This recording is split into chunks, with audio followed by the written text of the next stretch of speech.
Halo guys, Assalamualaikum warahmatullahi wabarakatuh. Gimana kabarnya semua teman-teman? Semoga selalu dalam keadaan baik-baik saja.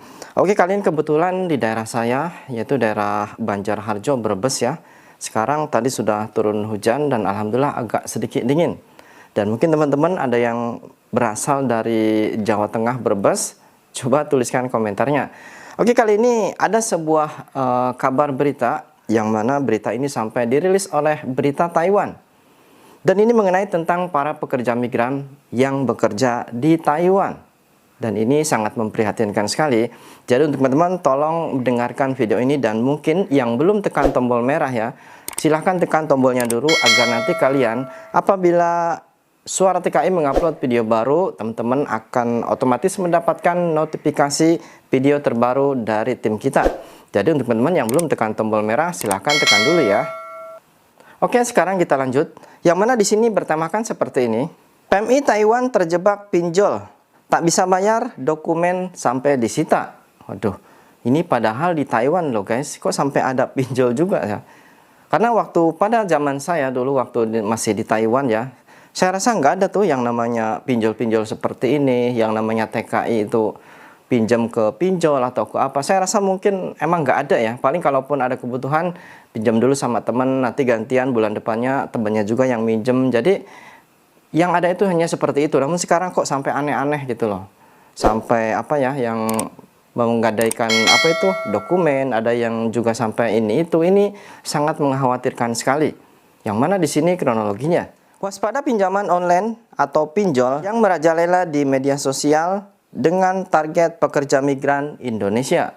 Tuh kan, sekarang sudah mentargetkan pekerja migran Indonesia, karena sudah tahu, karena kan kalau di Taiwan kita punya bulanan, jadi otomatis mereka, wah ini lumayan nih para PMI, jadi disitulah nanti kita harus berhati-hati guys ya. Dengan target pekerja migran Indonesia yang polos dan terpepet ingin berhutang, di mana tak hanya diberikan bunga selangit, seorang PMI juga dipaksa untuk menyerahkan dokumen pribadinya. Ujar Ari Yoga, Ketua Forum Perlindungan Pekerja Migran Indonesia atau FPMI. Saat dihubungi CNE pada Kamis tanggal 5 bulan 5, Ari menurutkan bahwa ada pelapor khusus yang diterimanya.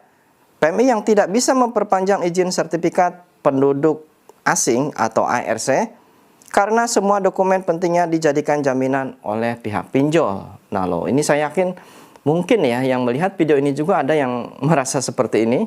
Coba dengarkan ya.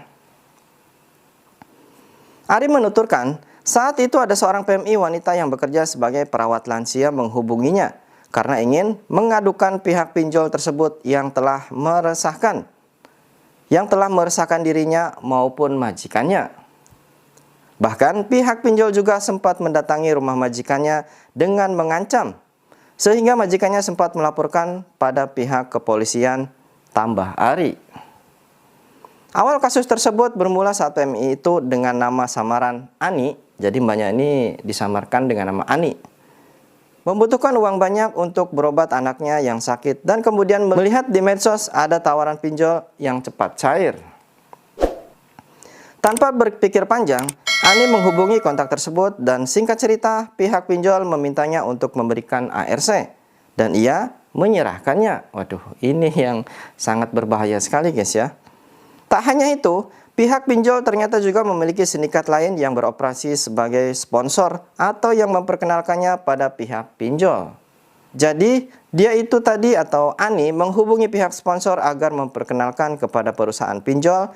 Nah, perusahaan pinjol itu meminta tambahan untuk menyita NHI, asuransi kesehatan nasional, serta paspornya juga. Aduh kan, jadi bukan hanya sekedar ARC, namun seperti NHI itu seperti Cimpoka mungkin ya, dan juga paspornya juga. Pihak sponsor dan pinjol tidak akan mengembalikan dokumen Ani sampai ia melunasi pinjaman bersama bunganya. Padahal ia masih belum bisa membayarnya karena terlilit kebutuhan hidup. Nah ini sangat gimana guys ya, saya pun sampai heran kenapa kok pekerja-pekerja sekarang yang bekerja di luar negeri ya, baik saya rasa nggak cuma di Taiwan ya, banyak sekali apalagi di Hong Kong, di Singapura ya, emang banyak sekali Ini yang kadang menjadi pikiran saya, khususnya orang lama ya. Dulu karena saya dulu sangat lama sekali. Jadi kok bisa sampai seperti ini? Apakah karena mungkin terlalu mementingkan gaya hidup ataupun mungkin pengen kelihatan seperti wah gitu. Jadi ada orang mungkin ada HP iPhone baru ganti lagi, ada baju baru beli lagi atau gimana? Padahal ingat, kalian itu bekerja untuk masa depan, untuk keluarga, untuk anak kalian. Kalau kalian seumpama di perantauannya atau mungkin di Taiwannya itu bersenang-senang seperti itu, terus masa depan kalian itu gimana coba? Kalau seumpama kalian mendapat gaji, setidaknya kalian harus bisa membagi keuangan. Yang mana seumpama gaji sekian. Ini ditargetkan untuk seumpama kirim ke anak, untuk belanja dan untuk ditabung. Dan itu harus ada pembagian seperti itu. Kalau kalian hanya mementingkan gaya, mementingkan kemewahan di perantauan, otomatis kalian ya seperti ini. Ketika nggak ada uang sampai menggadaikan paspor, ke pinjol, akhirnya seperti ini. Udahlah bunganya selangit, terus kalian juga kan paling gaji bulan berapa. Itu sangat mencekik sekali ya. Dan kalian semoga saja yang sudah mendengar video ini, untuk mungkin ada yang berminat ingin meminjam ataupun mungkin terlalu boros, jangan sampai seperti itu. Ingat dengan tujuan kalian, ingin membahagiakan keluarga. Kalau seumpama kalian gajian, ya kalian bagi untuk anak, untuk keperluan sendiri, dan selebihnya disimpan. Karena kalian tidak mungkin juga kan untuk selamanya di Taiwan. Mana tahu nanti mungkin majikan besok-besok nggak suka kalian dipulangin gimana coba? Sedangkan kalian nggak punya uang, nangis kalian. Apalagi sekarang di Indonesia sangat susah mencari pekerjaan. Mencari uang susah, mencari pekerjaan susah. Masih mending kalau kalian pulang mungkin punya keahlian apa kayak atau gimana dan di Indonesia dikembangkan, bisa menghasilkan uangnya, itu masih mending. Kalau kalian di luar negerinya juga nggak bisa apa-apa, pas pulang uang nggak ada, apa-apa nggak ada, terus nggak bisa apa-apa, mau ngapain coba?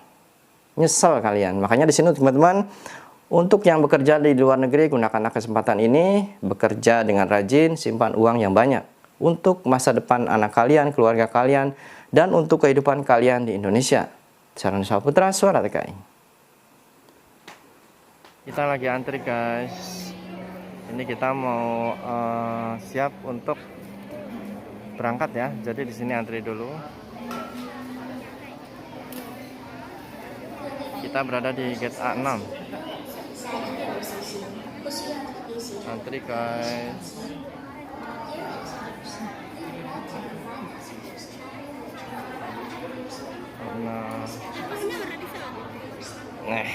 Halo.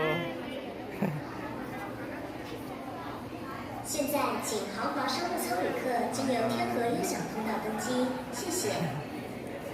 Now we would like to invite. Nah di sini kita antri dan nanti setelah dicek paspor sama